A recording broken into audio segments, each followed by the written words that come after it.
విష్ణు భక్తి తప్ప అన్య విషయములలో ఆసక్తి లేని ప్రహ్లాదుని చూసి తండ్రి ఏమని తలపోశాడు? ప్రహ్లాదోపాఖ్యానము భాగవత పద్యములు 11వ భాగము.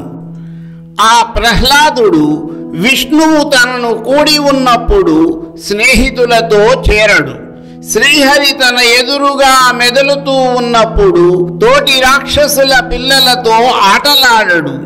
ఆయన తనతో మాట్లాడుతున్నప్పుడు ఇతరులతో మాట్లాడడు.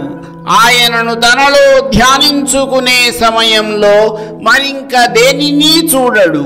హరిధ్యానముతో మనసు నిండి ఉన్నప్పుడు అతడు ఆనందపూర్ణుడై అన్నీ వదిలేసి మోహము లేకపోయినా ఒక పిచ్చివాడిలాగా కనబడతాడు. ఈ విధముగా శ్రీ మహావిష్ణువును తన మనసు నిండా నింపుకున్న ప్రహ్లాదునికి ఆయన తోడిదే లోకము. అతనికి ఇంకొక ప్రపంచము లేదు. పానీయంబులు ద్రావుసున్ కుడుచుచున్ భాషించుచున్ హాసలీలా నిద్రాదులు చేయుచున్ తిరుగుచున్ లక్షించుచున్ సంతత శ్రీనారాయణ పాదపద్మయుగళి చింతామృతాస్వాద సంధానుండై మరచన్ సురారిసుతుడే తద్విశ్వమున్ భూవరా. రాజా, ప్రహ్లాదుడు అన్నము తింటున్నా, నీళ్లు త్రాగుతున్నా, మాట్లాడుతూ నవ్వుతూ వినోదిస్తూ నిద్రపోతూ కానీ ఏ స్థితిలో ఉన్నా సరే ఏమరుపాటు లేకుండా శ్రీహరి ధ్యానంలోనే నిమగ్నమైన మనసు కలిగి ఈ ప్రపంచమును మరచిపోయి ఉంటాడు. వైకుంఠ చింతా వివర్జిత చేష్టుడై ఒక్కడు నేడుచునొక్క చోట అశ్రాంత హరి భావనారూఢ చిత్తుడై యుద్ధతుడై పాడునొక్క చోట విష్ణుడింతియ కాని వేరొండు లేదని ఒత్తిలి నవ్వుచుండు ఒక్క చోట నళినాక్షుడను నిధానము గంటినేనని ఉబ్బిగంతులు వైచునొక్క చోట పలుకునొక్క చోట పరమేశు కేశవు ప్రణయ హర్షజనిత బాష్ప సలిల మిళిత పులకుడై నిమీలిత నేత్రుడై ఒక్క చోట నిలిచి ఊరకుండు. ధర్మరాజా, ప్రహ్లాదుడు ఒక్కొక్కసారి హరిస్మరణలో మునిగి మైమరచిపోయి అయ్యో విష్ణుధ్యానములో విరామం కలిగిందని ఒంటరిగా కూర్చుని ఏడుస్తూ ఉంటాడు. ఒక్కొక్క చోట ఆనందం అతిశయించగా గొంతెత్తి పాడుతూ ఉంటాడు. ఒక్కోసారి విష్ణువు తప్ప ఇంకేమీ లేదని గట్టిగా అంటూ పకపక నవ్వుతూ ఉంటాడు. మరొకసారి నళినాక్షుడు అనే పెన్నిధిని కనులారా కన్నాను అంటూ గంతులేస్తాడు. ఇంకో చోట భక్తి పారవస్యంతో ఆనంద బాష్పాలు రాలుస్తూ పరమేశ్వర కేశవ అని పిలుస్తూ ఉంటాడు. మరింకో చోట భక్తితో ఒళ్ళు గగుర్పొడుస్తుండగా కళ్ళు మూసుకుని నిర్లిప్తంగా ఉంటాడు.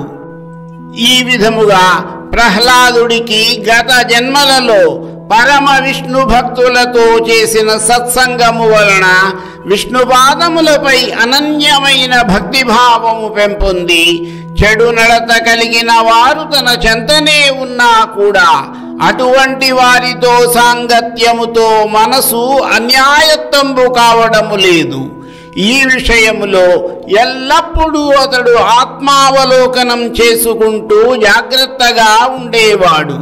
అతడు సంసార బంధములపై ఆసక్తి లేక విజ్ఞులు పండితుల పట్ల విధేయత కలిగి ఉంటూ రత్నాల లాంటి సర్వ సుగుణములు కలిగిన గొప్ప భాగ్యవంతుడు. పరమ భాగవతులలోకెల్లా ఉత్తముడు, కర్మబంధములనన్నిటినీ వదుల్చుకున్నవాడు. అటువంటి పవిత్రుడైన పుత్రుడితో విరోధించి ఏమాత్రమూ జాలి లేకుండా దయావిహీనుడై అతనిని చంపించడానికి కూడా వెనుదీయలేదు అని పలికిన నారదుడితో ధర్మరాజు ఇలా అన్నాడు: పుత్రుల్ నేర్చిన నేరకున్న జనకుల్ పోషింతురెల్లప్పుడున్ మిత్రత్వంబున బుద్ధి చెప్పి దురితోన్మేషంబు వారింతురు. ఏ శత్రుత్వంబుదలం పరెట్టియడ ఆ సౌజన్య రత్నాకరున్ పుత్రున్ లోక పవిత్రు తండ్రి నెగులున్ పొందింపనెట్లోచెనో. ఓ నారద మహర్షి, లోకంలో తల్లిదండ్రులు కొడుకులు తెలిసి తెలియని వాళ్ళైనా రక్షిస్తారు, వారికి బుద్ధి చెప్పి సరిదిద్దుతారు, పిల్లలను ప్రేమగా చూసుకుంటారు. అంతేగాని పుత్రులతో శత్రుత్వం వహిస్తారా? అటువంటిది సౌమ్యుడు లోకపావనుడైన కొడుకును హింసించడానికి ఆ తండ్రికి మనసెలా ఒప్పింది? బాలు ప్రభావిశాలు హరిపాద పయోరుహ చింతన క్రియాలోలు కృపాళు సాధు గురు లోకపదాన తఫాలు నిర్మల శ్రీలు సమస్త సభ్యనుతశీలు విఖండిత మోహవల్లికాజాలు నదేల తండ్రి వడి జంపగ బంపె మునీంద్ర చెప్పవే.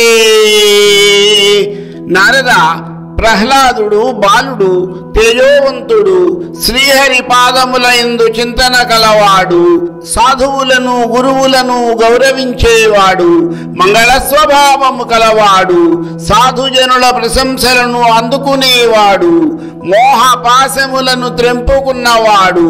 అలాంటి కొడుకును జాలి దయా లేకుండా కన్నతండ్రి ఎందుకు చంపాలని అనుకున్నాడో తెలియచేయండి అని ధర్మరాజు నారదుడిని అడిగాడు. అప్పుడు నారద మహర్షి ఈ విధముగా పలికాడు: లభ్యం వైన సురాధిరాజ పదమున్ లక్షింపడశ్రాంతమున్ సభ్యత్వంబుననున్నవాడబలుడై జాడ్యంబుతో వీడు విద్యాభ్యాసంబునగాని తీవ్రమతిగాడంచున్ విచారించి దైత్యేభ్యుండొక్క దినంబునన్ ప్రియసుతున్ వీక్షించి సోత్కంఠుడై.